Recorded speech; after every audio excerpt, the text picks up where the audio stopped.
ఈ ఒంట్లో ఓపిక ఉన్నప్పుడు వింతల్ మీనచరించున్నప్పుడే శరీరం మంచి కాంతివంతంగా ఉన్నప్పుడే కురుల్ వెల్వెల్ల కానప్పుడే జుత్తు తెల్లబడిపోకముందే చింతింపన్వలమి పదాంబుజములన్ శ్రీకాళహస్తీశ్వర చింతించాలయా అన్నారు దుర్జటి. సేవించాలయా అని లేదు, సేవిస్తే కదా చింతించడానికి.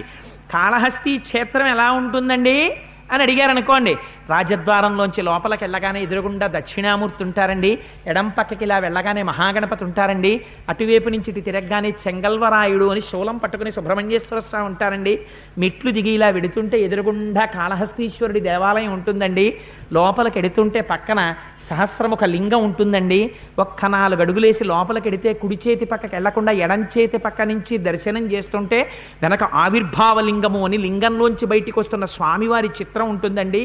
ప్రదక్షిణం చేస్తుంటే గోడల మీద కోష్ట గణపతి, ఉచ్చిష్ట గణపతి, నృత్య గణపతి, హేరంబ గణపతి గణపతులు ఉంటారండి. కుడి చేతి పక్కకి రాగానే ఒక జ్యోతి ఇలా కొట్టుకుంటూ ఉంటుంది. ముందు ఏదో పట్టీలు వేసినట్టుగా నవగ్రహ కవచం కట్టుకున్న పొడుగాటి శివలింగం ఉంటుంది. అర్చకులు తుమ్మి పూలతో పూజ చేస్తుంటారు. కదులుతున్నటువంటి ఆ జ్యోతి వాయులింగం అంటారు. ఆ గుడిలోంచి బయటికి వచ్చి ఇలా ఎడం పక్క కడితే ఎదురుగుండా శనైశ్చరుడికి మనం పూజ చేసేటటువంటి నల్లటి గుడ్డల్ని వెలిగించే జ్యోతులు ఇస్తూ ఉంటారు. వరుసగా సప్తమాతృకలు, సుబ్రహ్మణ్యుడు, కనకదుర్గమ్మ, వెంకటేశ్వరుడు, నాయనార్లు, అది దాటిన తర్వాత మార్కండేయ ప్రతిష్ఠితమైనటువంటి ఒక పెద్ద శివలింగం, మళ్ళీ ఇలా కుడిపక్కకి తిరిగేటప్పటికి ఎదురుగుండా శివలింగాలు, అమ్మవారు వెనక్కుంటుందండి. జ్ఞానప్రసూనాంబాదేవి కిరీటం, అందులో ఎర్రటి మణి, అమ్మవారికి శుక్రవారం సాయంకాలం క్షీరాభిషేకం జరుగుతూ ఉంటుంది. లోపలికెళ్ళి అమ్మకి నమస్కారం చేసుకుని ఆలయం చుట్టూ ప్రదక్షిణం చేసి బయటికి వచ్చి కొంచెం ముందుకెళ్ళి మళ్ళీ కుడిపక్కకి తిరిగితే ఇలా సున్నాలు పెట్టి ఆరోలు వేస్తారు. అందులో నిలబడి ఇలా చూస్తే కన్నప్ప గుడి దర్శనం అవుతుంది శిఖరం కొండ మీద. ఇటుపక్కకు వచ్చి ఇలా చూస్తే అమ్మవారి గుడి శిఖరం దర్శనం అవుతుంది. అటుపక్కకెళ్ళి ఇలా చూస్తే అయ్యవారి శిఖర దర్శనం అవుతుంది త్రిశూలంతో. కిందకి దిగి మీరు అటు వెళ్ళగానే తెల్లటి స్ఫటికలింగం, దాని వెనకాతలో ఒక బల్బు వెలుగుతూ ఉంటుంది. స్ఫటికలింగం ముందు నిలబడితే దక్షిణామూర్తి స్తోత్రం అంతా జ్ఞాపకానికి వస్తుంది. దాటి మళ్ళీ మీరు కుడి చేతి పక్కకి తిరగగానే వేదిక మీద శివలింగాలు ఉంటాయి. ఇటు చూసేటప్పటికీ ఎదురుగుండా మహానుభావుడు మళ్ళీ దక్షిణామూర్తి దర్శనం అవుతుంది. అక్కడ దక్షిణామూర్తికి ఒక్కసారి ప్రణిపాతం చేసి బయటికి రాగానే అక్కడ పుస్తకాల స్టాల్ ఉంటుంది. పులిహార ప్రసాదాలు, లడ్డూ ప్రసాదాలు అమ్ముతారు. ఆ ప్రసాదం నోట్లో వేసుకుని ఆ మంటపంలో కూర్చుని వెనక్కి వెళ్ళి చేతులు కడుక్కుని మళ్ళీ తిరిగి వచ్చేస్తుంటే ఇక్కడే విభూతి అమ్మబడును అని బోర్డులు ఉంటాయి. బయటికి వస్తున్నప్పుడే అక్కడ పాతాళ గణపతి అని ఒక పెద్ద గణపతి ఉంటారు. రాజద్వారానికి ఎడం పక్కనేమో కాశీ విశ్వేశ్వరుడు అని అమ్మవారు 2 ఆలయాలు ఉంటాయి, సుబ్రహ్మణ్యుడు ఉంటాయి. ఇవన్నీ నువ్వు ఎప్పుడు చేస్తావు చింతన? నువ్వు ఇక్కడ ఉండేది ఇప్పుడు నువ్వు ఎడితే. ఒంట్లో ఓపికన్నప్పుడు వెళ్ళకపోతే పాతాళలింగం తాతయ్య దిగుతావా అంటే దిగలేనరా, మోకాళ్ళ నిప్పులన్నాక నువ్వు దిగను లేవు, నీకు ఇక్కడ నిలబడదు. నీకింక కాళహస్తి దర్శనం ఎప్పుడవుతుంది? నీకు 75 ఏళ్ల వయస్సు వచ్చినా నీకొకరితో గొడవ లేదు. నీ మాన నువ్వు బాల్కనీలో కూర్చుని పడకుర్చీలో పడుకుని ఓ తువ్వాలు పెట్టి దోమలు కొట్టుకుంటూ, ఎందుకంటే బాల్కనీలో దోమలు కొట్టుకోవడం అంటే లోపల కూర్చుంటే టీవీ పెద్ద ధ్వని అక్కడ. అందుకని బాల్కనీలో నువ్వు దోమలు కుడుతున్నా కూర్చుని ఆ కాళహస్తీశ్వర శతకంలోంచి స్వామి ఏమి స్వామివయ్యా నిజంగా మహానుభావ అని ఆ కాళహస్తీశ్వర శతకంలోంచి ధూర్జటి చేసినటువంటి పద్యాలు చదువుకుంటూ ఆ కాళహస్తి క్షేత్రమంతా మానసికమైన దర్శనం చేస్తూ రాహుకేతు పూజలు, స్వామికి అభిషేకం, ఆ కళ్యాణం, ఆ పల్లకి ఇవన్నీ జ్ఞాపకం తెచ్చుకుంటూ నువ్వు పట్టుకున్నట్టు, నువ్వు పట్టుపంచ కట్టుకున్నట్టు, నీ భార్యతో కలిసి అభిషేకం చేసుకున్నట్టు, తీర్థం తీసుకున్నట్టు, అక్కడ ప్రసాదం తీసుకున్నట్టు కాళహస్తిలో కూర్చుని నువ్వు కాళహస్తీశ్వర శతకంలో పద్యాలు చదివి చెప్తుంటే నీ భార్య బిడ్డలు వింటున్నట్టు ఊహించుకుంటుంటే కోడలు వచ్చి మామయ్యగారు చపాతీలు తిందిరిగాని రెండంటే అప్పుడు లోపలికెడితే చింతన వల్ల. అందుకని చింతన కావాలంటే సేవ ముందుండాలి. అందుకే దుర్జట్ అన్నారు, చింతింపన్వలని పదాంబుజములన్ శ్రీకాళహస్తీశ్వర. దీంట్లో ఓపిక ఉన్నప్పుడు చెయ్యాలరా. హనుమ ఎక్కడ మాట్లాడినా అంత అందంగానే ఉంటుంది. కాలమును గుర్తించిన వాడే సార్థకత పొందుతున్నవాడు, కాలమును గుర్తించకపోయిన వాడు ఎప్పుడూ పాడైపోతాడు. అందుకని కాలమును గుర్తించగలిగిన వాడు అన్ని కోట్ల వానరములలో హనుమ ఒక్కరే. ఇప్పటికీ శ్రీకాళహస్తి క్షేత్రంలో 2 గడపలు ఉంటాయి. మొదటి గడపకి రెండో గడపకి మధ్యలో రోమశ మహర్షి యొక్క శరీరాన్ని దాని కింద పెట్టారు అంటారు. అందుకే మొదటి గడప దాటి కంచు గడప దాటుతారు. దాటి లోపలికెళ్ళి ఒక్క శ్రీకాళహస్తి క్షేత్రంలో మాత్రం మన ఇష్టం వచ్చినట్టుగా లోపలికెళ్ళి దర్శనం చేసుకోకూడదు. అది వాయులింగం. దాని దర్శనం చేయడానికి మన శౌచం సరిపోదు. అందుకే గణపతి దగ్గర ఉంటుంది ఒక ప్రత్యేకమైనటువంటి నరమృగ స్వరూపం ఒకటి ఉంటుంది. దాన్ని ముట్టుకోవాలి. దాన్ని ముట్టుకుంటే శౌచ సిద్ధి కలుగుతుంది. అందుకే లోపలికెళ్ళి ఇలా ఎడం పక్కకి తిరగగానే అదే ఉంటుంది. దాన్ని ముట్టుకున్నప్పుడు కాళహస్తి దేవాలయంలోకి ప్రవేశించాలి. అంత పవిత్రమైన ప్రఖ్యాతమైన దేవాలయం మన ఆంధ్రదేశంలో ఉండడం మనందరం కూడా సంతోషించదగ్గ విషయం. అటువంటి శ్రీకాళహస్తి క్షేత్రంలో ఇప్పటికీ ఈ రోమశ మహర్షి యొక్క విగ్రహం ఉంది. మీరు కాళహస్తి క్షేత్రంలో రాజద్వారం దాటి బయటికి వచ్చేసిన తర్వాత ఇలా ఎడం పక్కకి తల తిప్పి చూస్తే అక్కడ ఉన్న గోడలో చిన్న గూడు ఉంటుంది.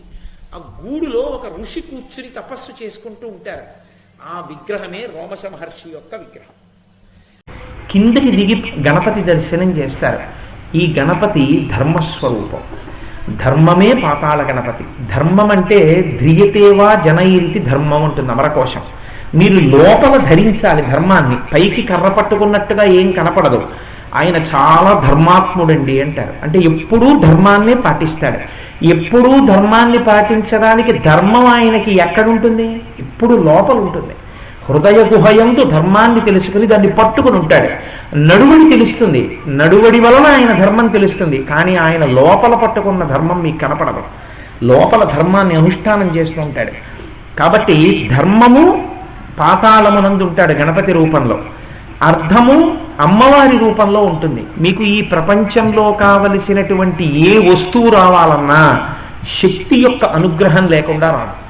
మీకు ఒక వస్తువు కావాలనుకోండి, మీరు కదలాలి. కదిలితేనే మీకు ఆ వస్తువు లభిస్తుంది. నేను నా భార్యాబిడ్డల్ని పోషించుకోవాలనుకోండి, నేను ఒక ఉద్యోగం చెయ్యాలి. నేను ఒక ఉద్యోగం చెయ్యాలంటే నేను కదలాలి. నేను పెన్ను పెట్టి రాయాలి. నేను ఒక చోటుకి వెళ్ళి కూర్చోవాలి. మళ్ళీ తిరిగి ఇంటికి రావాలి. అంతవరకు ఎందుకు? నేను ఇప్పుడు మీకు ఒక ప్రవచనం చెయ్యాలి. ఈ ప్రవచనం చెయ్యాలంటే నేను ఎక్కడో ఇంట్లో కూర్చుని ధ్యానమగ్నుడనై ఉన్నాను అనుకోండి, నా పూజా మందిరంలో. ఇక్కడ కోటేశ్వరరావు గారి ప్రవచనం మీకు వినపడుతుందా? వినపడదు. నేను కదలి రావాలి. వచ్చి ఇక్కడ కూర్చోవాలి. నేను మాట్లాడాలి. మాట్లాడితే ఉపన్యాసం జరుగుతుంది.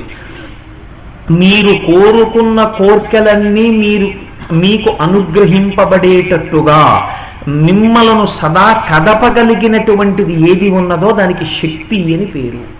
ఆ శక్తి లేకపోతే ఎవ్వరూ కదలలేరు.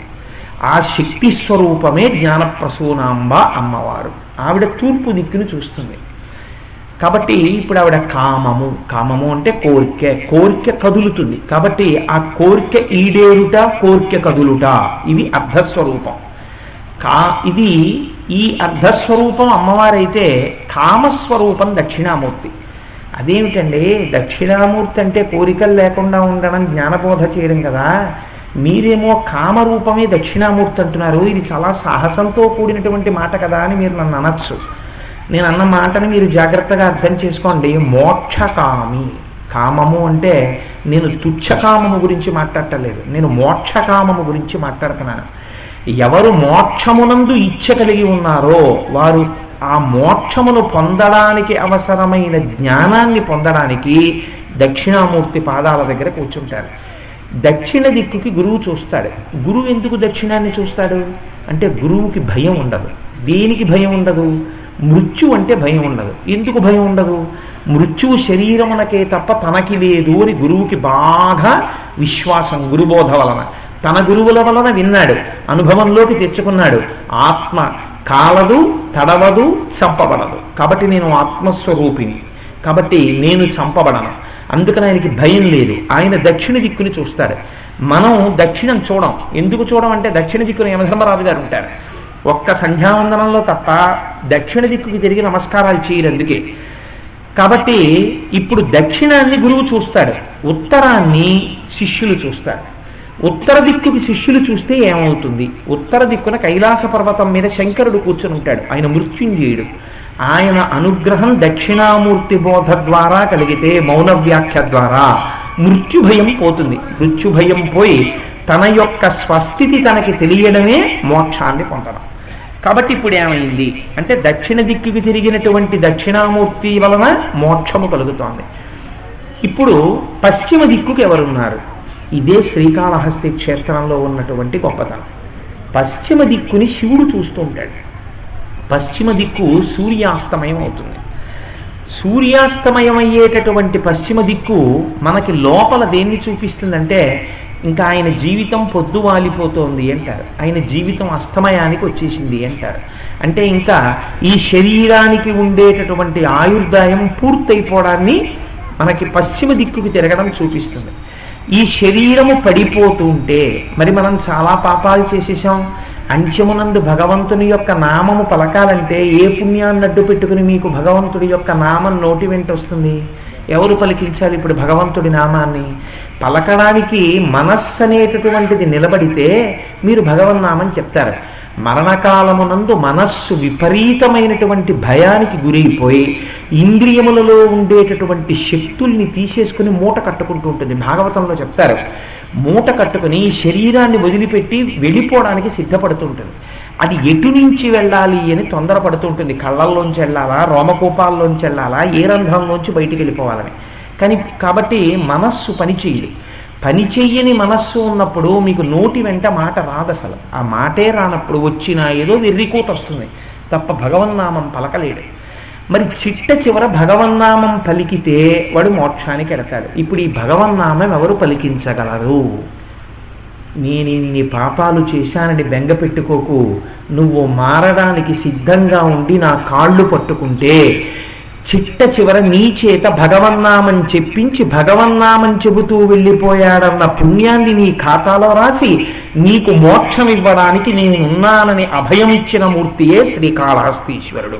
అందుకని పశ్చిమ దిక్కుకు చూస్తాడు ఆయన. కాబట్టి ఇప్పుడు ఆయన ఏం చేస్తాడు అంటే జీవితం అనేటటువంటి పొద్దు వాలిపోతున్నప్పుడు మన చేత భగవన్నామమును పలికిస్తాడు. కాబట్టి ఆయన పశ్చిమ దిక్కుకు చూస్తాడు. తూర్పు, ఉత్తర, దక్షిణ, పశ్చిమ 4 దిక్కుల్ని 4 మూర్తులు చూస్తూ ఉంటాయి. శ్రీకాళహస్తి క్షేత్రంలో మీకు గమ్మత్తుంది. కాళహస్తిలో శివలింగాన్ని ముట్టుకుని పూజ చేయరు, ముట్టుకుని అభిషేకం చేయరు. ఒక్క భారద్వాజ సగోత్రీకులు మాత్రమే అక్కడ పూజ చేస్తారు అంతరాలయంలో శివుడికి. పొరపాటున మన కోనసీమలో ఉండేటటువంటి అర్చక స్వామి ఒక ఆయన పూర్వకాలంలో అభిషేకం చేసేటప్పుడు చిటికిన వేలు తగిలితే చిటికిన వేలు బంగారం అయిపోయింది. చాలా కాలమైన బంగారపు చిటికిన వేలుతో ఉండేవారు. కాబట్టి శ్రీకాళహస్తి క్షేత్రంలో స్వామిని ముట్టుకోవడం అన్న ప్రసక్తి లేదు, ఎవరూ ముట్టుకోరు. అంత పెద్ద శివాలయమైన శ్రీకాళహస్తి క్షేత్రంలో నవగ్రహ మంటపం ఉండదు, నవగ్రహాలు ఉండవు. ఎందుకని ఉండవు? శ్రీకాళహస్తి క్షేత్రంలో శంకరుడు స్వయంగా నవగ్రహాల్ని తన కవచంగా కట్టుకుంటాడు. 9 గ్రహాల్ని తీసుకొచ్చి కవచంగా కట్టుకుని వాడుంటే వాడికి నమస్కారం పెట్టిన తర్వాత వాడు ఎలా చెప్తే అలా నడవాలి ఆ గ్రహాలు తప్ప స్వతంత్రంగా నడవడానికి ఏం లేదు. స్వతంత్ర ఫలితాలు ఇవ్వడానికి కుదరదు అక్కడ. అందుకని ఆ నవగ్రహాలకి వేరే మంటపం ఉండదు. పరమశివుడి యొక్క అనుగ్రహాన్ని పొందితే గ్రహములు కూడా తాము ఇచ్చేటటువంటి ఫలితాల్ని మార్చి ఇవ్వవలసింది. రాహుకేతు గ్రహాల్ని జ్యోతిష్యంలో కించెత్తు పాపగ్రహాలుగా భయంకరమైన ఉగ్రమూర్తులుగా చెప్తారు. రౌద్రం రౌద్రాత్మకం ఘోరం తం కేతుం ప్రణమామ్యాం. ఇటువంటి రాహువు కేతువు ఎటువంటి వారికి లొంగరు. వశిష్ఠ మహర్షి అంతటి వాడి పిల్లలందరూ చచ్చిపోయారు. ఒకసారి చనిపోతే అంతటి బ్రహ్మజ్ఞాని వశిష్ఠుడు కూడా పుత్రశోకాన్ని పొందాడు. పుత్రశోకాన్ని పొంది మనస్సు విచలితమైందండి. ఇటువంటి సమయంలో ఏం చెయ్యాలి అని అర్థం కాక ఆయన శ్రీకాళహస్తి క్షేత్రానికి వస్తే అక్కడ పంచముఖ సర్పలింగస్వరూపుడై పరమేశ్వరుడు దర్శనమిచ్చాడు. దర్శనమిచ్చి వశిష్ఠ మహర్షి మళ్ళీ కొడుకులు కావాలని కోరుకోలేదు. చిత్తశాంతిని, ఈశ్వర భక్తిని, జ్ఞానాన్ని, దాని యందు వైక్లభ్యము లేని స్థితిని కోరారు. అందుకని ఆయనకు అది ఇచ్చి ఒక వరం ఇచ్చారు. రాహువు కేతువు ఎవరినైనా జాతకంలో బాధ పెడుతుంటే ఆ బాధలు వాళ్ళు తట్టుకోలేకపోతే శ్రీకాళహస్తి క్షేత్రానికి వచ్చి ఇక్కడ రాహుకేతు పూజ చేస్తే అంతటి రాహుకేతువులైనా లొంగవలసినదే. అందుకే ప్రపంచం మొత్తం మీద రాహుకేతు గ్రహాల యొక్క ఫలితములను అదుపు చేయగలిగిన ఏకైక క్షేత్రం శ్రీకాళహస్తి.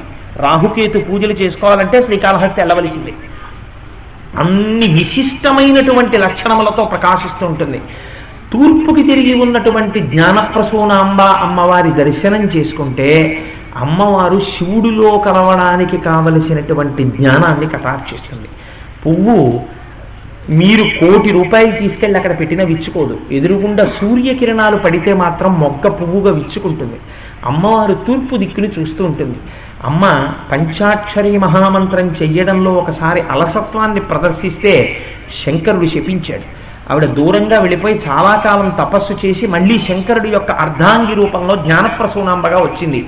కలియుగంలో జ్ఞానం కలగడం ఒక పట్టాన సాధ్యం కాదు కనుక నీవు నా పక్కన కాకుండా తూర్పుని చూస్తూ, తూర్పు దిక్కు సూర్యోదయానికి, జ్ఞాన ప్రసరణానికి, సంధ్యారాగానికి అన్నిటికీ కూడా గుర్తు కాబట్టి నువ్వు జ్ఞానప్రసూనాంబవై తూర్పు దిక్కుని చూస్తూ వచ్చినటువంటి భక్తులకు జ్ఞానమును కటాక్షించు అని శంకరుడు బోధ చేశాడు.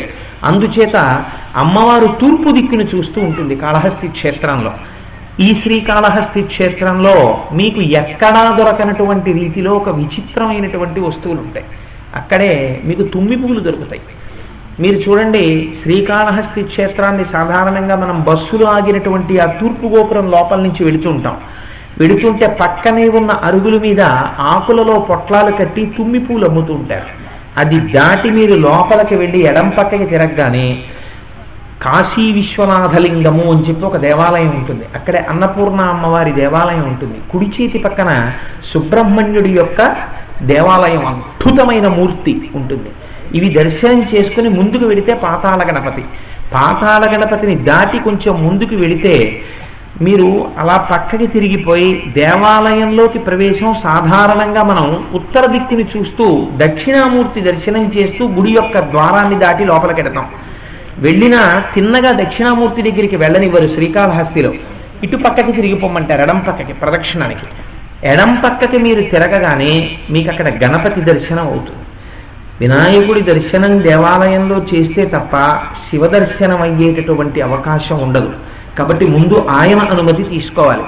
గణపతి దర్శనం చేసి మీరు లోపలికి వెళ్ళిన తరువాత ఎక్కడా లేనటువంటి చిత్రమైన పేరుతో సుబ్రహ్మణ్యుడు ఉంటాడు అక్కడ. చెంగల్వరాయుని సన్నిధి అని ఉంటుంది. 2 శూలాలు ఇలా వేసి ఉంటాయి. ఆ చెంగల్వరాయుణ్ణి చూసి మీరు అక్కడ మెట్లు దిగితే ఎదురుగుండా శివాలయం, అంతరాలయం కనపడుతుంటుంది. మీరు గుళ్ళోకి వెళ్లకుండా అక్కడ నిలబడి ఒక్కసారి తలెత్తి చూస్తే సహస్రలింగము అని ఒక పెద్ద లింగం ఒకటి కనపడుతుంది అరుగు మీద. ఆ సహస్రలింగాన్నే మార్కండేయ మహర్షి ప్రతిష్ఠ చేశారు. అది దాటి కొంచెం మీరు ముందుకెడితే ఎత్తుగా అరుగుల్లా కనపడతాయి. ఆ అరుగుల మీద మీరు వెడుతుంటే అనేకమైన శివలింగాలు, విఘ్నేశ్వరమూర్తులు కనపడతాయి. దాటి వెడితే శనీశ్వరుడికి ఒక్కడికి మాత్రం ఒక మూర్తి ఉంటుంది. అక్కడ నల్లటి గుడ్డలు ఇస్తూ ఉంటారు. వెలిగించి తీసుకెళ్లి శనీశ్వరుడి దగ్గర పెట్టండి అని. అది దాటి వెళ్ళిన తర్వాత శ్రీకాళహస్తిలో ఒక గమ్మత్తు ఉంటుంది. ఈ మాట మీరు వెళ్ళినప్పుడు ప్రత్యేకం చూడండి. ఆ మూల కనకదుర్గ అమ్మవారు, వెంకటేశ్వర స్వామి శ్రీకాళహస్తి క్షేత్రంలో విడిది చేసి ఉంటారు. అది దాటి మీరు మెట్లు దిగితే ఎడం చేతి పక్కకి చూస్తే, అంటే ఉత్తర దిక్కుగా ఉన్నటువంటి గోడ అంచు నిండా 63 మంది నాయనార్లు ఉంటారు.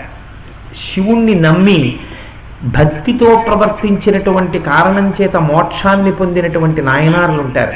అది దాటి మీరు వెడితే అగస్త్య ప్రతిష్ఠలింగం దగ్గర నుంచి మీకు మార్కండేయ ప్రతిష్ఠిత లింగము అని ఒక లింగం ఉంటుంది. నేను ఇప్పుడు శ్రీకాళహస్తి క్షేత్రానికి వెళ్ళినా ఆ మార్కండేయ ప్రతిష్ఠ చేయబడినటువంటి శివలింగం దగ్గరికి వెళ్ళి వేసుకున్న లాల్చీ బనీను విప్పేసి నాతో వచ్చిన వాళ్ళని కూడా అలా చేయమని కాసిని తుమ్మి పూలు చేత్తో పట్టుకుని ఓం నిధనపతయే నమః, ఓం నిధనపతాంతికాయ నమః, ఓం ఊర్ధ్వాయ నమః అంటూ అక్కడ నామాలు చెప్తూ ఆ శివలింగానికి పూజ చేస్తూ ఉంటాను.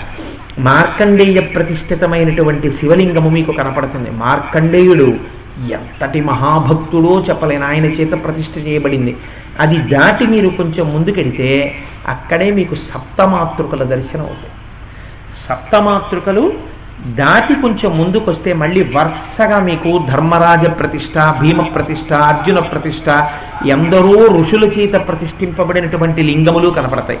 ఆ లింగములు దాటి మధ్యలోకి వెడుతుంటే ఎదురుగుండా జ్ఞానప్రసూనాంబ అమ్మవారి దేవాలయం ఉంటుంది.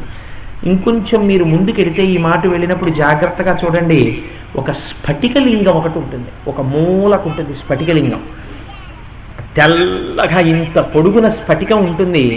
వెనకాతల ఒక దీపం వెలుగుతుంటుంది, ఒక లైట్ వెలుగుతుంటుంది. ఆ దీపం, ఆ స్ఫటికం ముందు ఒక పువ్వు ఏదో ఒకటి పెట్టుంటుంది. మీరు జాగ్రత్తగా స్ఫటికలింగాన్ని ఒక కోణంలో చూస్తే ఏ పువ్వు పెట్టబడి ఉందో స్ఫటికం అంతా ఆ రంగులోకి మారిపోయి ఉంటుంది. అది ఆ స్ఫటికలింగం ముందు నిలబడితే జ్ఞానము సుస్థిరమవుతుంది. అందుకే ఆ స్ఫటికలింగాన్ని అక్కడ ప్రతిష్ఠ చేసినటువంటి మహానుభావుడు ఎవరో తెలుసా అండి మీకు? శ్రీకాళహస్తిలో ఈ సభలో ఎవరికైనా తెలిసి ఉంటే ఒక్కసారి లేచి నిలబడి చెప్పండి, ఆ స్ఫటికలింగాన్ని ఎవరు ప్రతిష్ఠ చేశారు? ఆదిశంకరాచార్య ప్రతిష్ఠ ఆ స్ఫటికలింగం. అందుకే జ్ఞానప్రసూనాంబ అమ్మవారి దర్శనం చేసుకుని ఆ స్ఫటికలింగం ముందుకెళ్ళి నిలబడి ఒక్కసారి శంకర భగవత్పాదుల పాదాలు తలుచుకుని నమస్కారం చేసి ఆ స్ఫటికలింగం ముందు నిలబడితే అమ్మవారిచ్చినటువంటి జ్ఞానము సుస్థిరమవుతుంది. అది దాటి ముందుకొస్తే ఆ జ్ఞానమే మీకు మోక్షముగా పరిణమించే దక్షిణామూర్తి స్వరూపం ఉంటుంది. అందుకే శివదర్శనం అయిన తర్వాత మీరు కదిలి వచ్చేటటువంటి భాగం అంతా కూడా ఇంకా జ్ఞానంలోకి ప్రవేశపెట్టబడేటటువంటి మార్గం శ్రీకాళహస్తి. శ్రీకాళహస్తి లాంటి దేవాలయం అద్భుతం. శ్రీకృష్ణదేవరాయల వారు మహానుభావుడు, అంత పెద్ద మంటపాన్ని కట్టించినటువంటి ఘనత కృష్ణరాయల వారిది. మీకు ఒక విచిత్రం చెప్తాను. జ్ఞానప్రసూనాంబ అమ్మవారి దేవాలయంలో పైకప్పుకి వేయబడినటువంటి రంగులు కొన్ని వందల సంవత్సరాల క్రితం వేసిన రంగులు, ఇప్పటికీ ఆ రంగులు పోలేదు. శ్రీకాళహస్తి క్షేత్రం గురించి నేను ఎంత చెప్పినా తక్కువే. 5 రోజులు నేను శ్రీకాళహస్తి క్షేత్రం గురించి చెప్పినా నేను తక్కువే చెప్తాను. అంత గొప్ప క్షేత్రం. నేను శ్రీకాళహస్తి క్షేత్రం గురించి చెప్తూ కూర్చుంటే నేను మీకు ఎప్పుడు చెప్పను, ఇంకా కాళహస్తీశ్వర శతకం గురించి ఎప్పుడు ప్రస్తావన చేయను. కాళహస్తీశ్వరుణ్ణి దర్శించినటువంటి వారలలో ఎందరో మహానుభావులు ఉన్నారు. చతుర్ముఖ బ్రహ్మగారు ఉన్నారు, నక్కీరుడు అని ఒక తమిళ కవి ఉన్నారు. అలాగే అక్కడ శంకర భగవత్పాదాచార్య స్వామి వారు దర్శనం చేసుకున్నారు. ఎంతమంది మహాపురుషులు అక్కడికి వచ్చి దర్శనం చేసుకున్నారు. ఇప్పటికీ శ్రీకాళహస్తి లింగమునకు ఉన్న గొప్పతనం ఏమి అని అడిగితే అది వాయులింగము. ఎందరో సైంటిస్టులు ఫారిన్ నుంచి వచ్చి అక్కడ పరిశోధనలు చేశారు. సాధారణంగా ఒక దీపం వెలుగుతోందనుకోండి, ఆ తలుపులన్నీ మీరు మూసేశారనుకోండి, ఆ దీపం ఆరిపోతుంది కొంతసేపటికి. ఎందుకు ఆరిపోతుందంటే సాధారణంగా దీపం వెలగాలి అంటే ఆక్సిజన్ ఉండాలి, అది సైన్స్ యొక్క సిద్ధాంతం. అన్నీ మూసేస్తే దీపం కొంతసేపటికి ఆక్సిజన్ అంతటిని తినేస్తుంది వెలగడానికి. ఇంకా ఆక్సిజన్ లేదు కాబట్టి ఆ దీపం ఆరిపోవాలి. కాళహస్తి క్షేత్రం మీద చేసినటువంటి పరిశోధనలకు సంబంధించిన దగ్గర ఒక పుస్తకం ఉంది. చాలా ఆశ్చర్యకరంగా ఉంటుంది ఆ పుస్తకం చదువుతుంటే. విదేశాల నుంచి వచ్చినటువంటి శాస్త్రవేత్తలు శ్రీకాళహస్తి దేవాలయం తలుపులు మూసి చూశారు. అలాగే శివాలయాల్లో చాలా గొప్ప శివాలయం మనకి పుట్టపర్తి దగ్గరలో ఉంటుంది. ఆ జటాయువు పడింది, జటాయువు యొక్క రెక్క పడిపోయింది అక్కడ అని చెప్పి చెప్తుంటారు. అక్కడ ఒక స్తంభం మీదే మొత్తం దేవాలయం ఆధారపడి ఉంటుంది. ఆ స్తంభం భూమికి తగలదు, హ్యాంగింగ్ పిల్లర్. ఇలా ఎలా జరుగుతుంది అని సైంటిస్టుల స్తంభాన్ని కొంచెం కరిపారు, మొత్తం పైకప్పు కిందకి దిగింది. పశ్చిమ దేశాల్లో ఉన్నటువంటి శాస్త్రవేత్తల యొక్క ఇంజనీరింగ్ స్కిల్స్ అన్నీ అక్కడ లేపాక్షి దేవాలయంలో కట్టబడిన దేవాలయంలో ఒకే ఒక స్తంభ నిర్మాణం ఎలా జరిగింది అన్న దాని ముందు వెలవెలబోయింది. అది ఈ దేశం యొక్క గొప్పతనం. ఎంత పూర్వకాలంలో అటువంటి దేవాలయ నిర్మాణాలు ఈ దేశంలో చేశారో చూడండి. అంత గొప్ప దేవాలయం శ్రీకాళహస్తి. శ్రీకాళహస్తిలో మీరు జ్ఞానప్రసూనాంబ అమ్మవారిని దాటి బయటికి వస్తున్నప్పుడు కుడి పక్కకి లోపలికెడితే 3 చోట్ల వృత్తాలు గీసి ఉంటాయి. మీరు ఆ వృత్తాల్లో నిలబడితే అమ్మవారి యొక్క ఆలయ శిఖరం, అయ్యవారి శిఖరం, కన్నప్ప శిఖరం 3 కనపడతాయి. సృష్టిలోనే ఆశ్చర్యం, భగవంతుడు కిందుంటాడు, భక్తుడు కొండ మీద ఉంటాడు శ్రీకాళహస్తిలో. అలా ఎక్కడా ఉండదు. భాగవతులు కిందుంటారు, భక్తుడు కొండ మీద ఉంటాడు. ఒక్క శ్రీకాళహస్తిలో ఈశ్వరుడు చిన్న శిఖరం మీద ఉంటాడు. ఇప్పుడు మీకు అది శిఖరంలా కనపట్టలేదు, కానీ యథార్థమునకు మీరు శ్రీకాళహస్తి క్షేత్రంలో ప్రవేశించినప్పుడు మీరు వెడుతున్నటువంటి శిఖరాన్ని ఏమని పిలుస్తారో తెలుసా అండి? శివానందైక నిలయము ఆ శిఖరం పేరు. ఆ శివానందైక నిలయము అన్న శిఖరాన్ని చతుర్ముఖ బ్రహ్మగారు తీసుకొచ్చి అక్కడ పెడితే దాని మీద శంకరుడి యొక్క స్వయంభూమూర్తి వెలిసింది. సరే, ఇంతకీ పాశ్చాత్యులు గుడి తలుపులన్నీ వేసేసినా ఆ దీపాలు ఆరిపోలేదు సరికదా, ఏదో గాలి వస్తున్నట్టుగా 2 దీపాలు ఇలా ఇలా ఇలా ఇలా కదులుతూనే ఉంటాయి. అదే వాయులింగం. వాయువు శంకరుడే అని నిరూపించినటువంటి క్షేత్రము వాయులింగ క్షేత్రం. అందుకే మీకు ఇప్పటికీ శ్రీకాళహస్తిలో శంకరుడి పక్కన ఉన్నటువంటి 2 జ్యోతులు ఎప్పుడు ఇలా కదులుతూనే ఉంటాయి. ఇదేనండి వాయులింగం, చూడండి అదే వాయులింగం అని చెప్తుంటారు. మీరు ఎప్పుడైనా ఆలయంలో అంతరాలయ దర్శనం చేయడానికి లోపలికి వెడితే గోడలో భక్త కన్నప్ప ఉంటారు. ఈ ఆలయం తాలూకా వైభవాన్ని చూసి మురిసిపోయే మహానుభావుడు ధూర్జటి లాంటి కవి చాలా అరుదుగా ఉంటారు. నేను ఇందుకే